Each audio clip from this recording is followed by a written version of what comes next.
Saka yung talbos ng kamuti. Yan. At yung munggo na dito. Yan. Kumukulo na. Yes. Tapuan muna natin. Hindi pa masyadong durog. Kailangan madurog-durog to. Okay. Guys, natin. Oh, pwede na. Natin lagay itong ating isda. Yan. Dahil nadurog na itong natin. Oh. Sarap kasi pag durog yung munggo natin, di ba? Guys. Itong lagay natin itong ating isda. Lagay natin.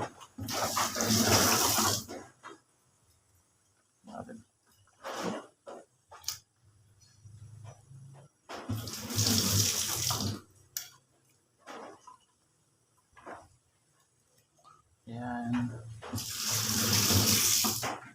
Takpan. Tara. Oh, kumukulo na. Lagyan na natin itong ating asin. Yan.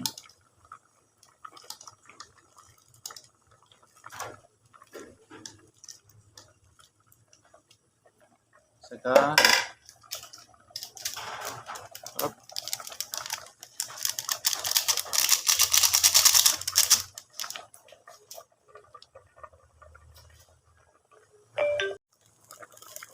ayan, yung malasa-lasa.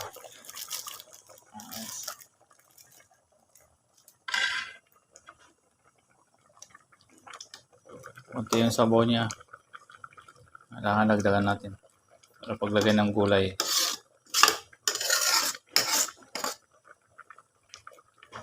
Kaya natin yung lasa niya.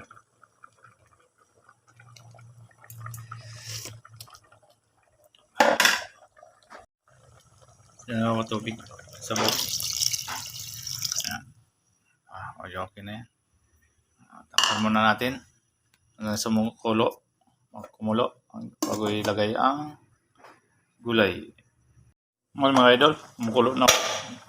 Pwede natin lagay itong ating talbos ng kamuti. O ito, yan. Sarap ito sa ating katawan. Masustansyang gulay. Ayan.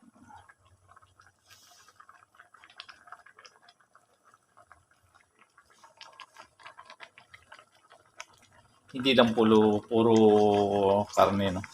Baka o baboy. O ano pa man. Kailangan magulay tayo. Kailangan ng katawan natin yan. Hindi lang puro mantika. Puro prito. Puro fast food. Yan.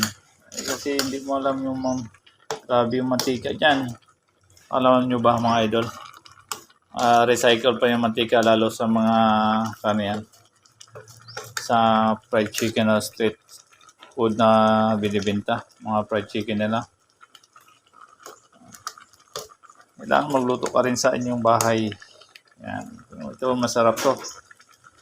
Gulay with munggo at saka isda. Yan.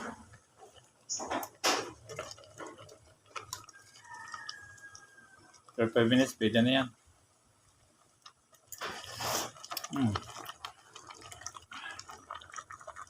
Ating latayin yung gulay. Yun. Patakpan. Ayan, guys.